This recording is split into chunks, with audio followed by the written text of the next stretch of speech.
Ici Radio Web transformé dans la cause et ses effets. L'effet vient-il bien de la cause, ou la cause provient-elle de l'effet? Et un effet sans une cause est-il possible? Et une cause sans un effet? Si je n'ai pas d'effet sur moi, la cause en est la chaleur ou l'exhibitionnisme? Si quel effet cela peut faire de marcher sans effet, mais surtout sans en savoir la cause? Et quel effet cela peut faire de n'avoir aucune cause à défendre? Et quelle est la cause qui me donne envie de parler de ces effets? Et les effets pervers, vous connaissez? Et cette relation subtile entre la cause et ses effets? Et la cause de ce verbiage provient-il de m'être promené sans effet, tout en cherchant la cause de tous ces effets pervers? Ou est-ce de ces effets d'où provient la cause de mon mal? Peut-on causer longtemps d'une grande cause quand on a une grande cause à défendre, et sa cause des effets découlant de cette cause, ou d'une cause mise en relief par ses effets?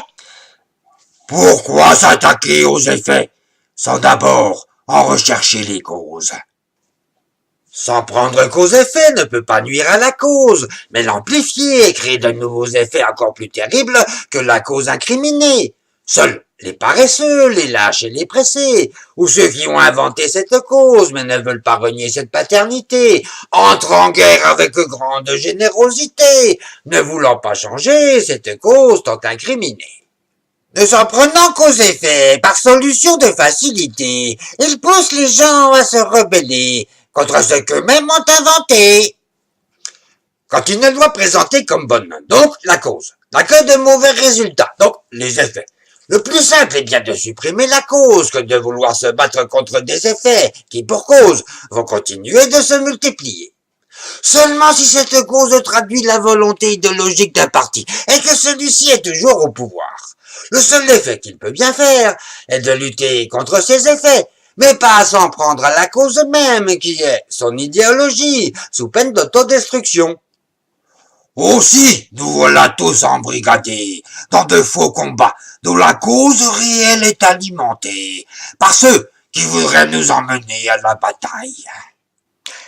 Et quand un parti devient assez malin pour occulter tout le terrain, de se faire élire au la main, et que grâce aux causes inventées par lui, les gens se pressent pour lutter avec lui, de tout cela n'est-il pas risible d'avoir à les supporter, mais en plus de lutter contre les effets par eux-mêmes générés?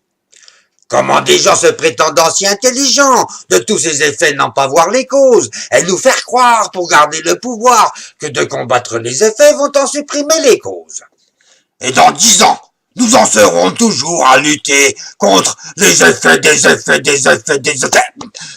Des effets dont la cause remonte au début de leur intrusion dans nos institutions. Se basant sur une mauvaise cause et ne voulant lutter que contre ses effets. Dans 1000 ans, nos socialistes repentants auront toujours un effet contre lequel lutter, une grande cause à nous proposer, et toujours plein d'idées pour nous amener à toujours mieux voter, tout à leur grande satisfaction d'avoir su inventer une cause si dépareillée, qui au départ de leur ascension a permis cette prolifération de ces petits effets pervers, dont leur seule occupation est de lutter avec passion contre des effets dont l'origine se trouve dans leur patronyme, mais dont la cause elle-même remonte à Mathusalem. Aussi nous sommes les seuls à pouvoir, dans les secrets de l'isoloir, à détruire une fois pour toutes cette cause et ce doute, pour terminer enfin de ces effets en supprimer la cause, et par une liberté enfin retrouvée, recommencer à respirer.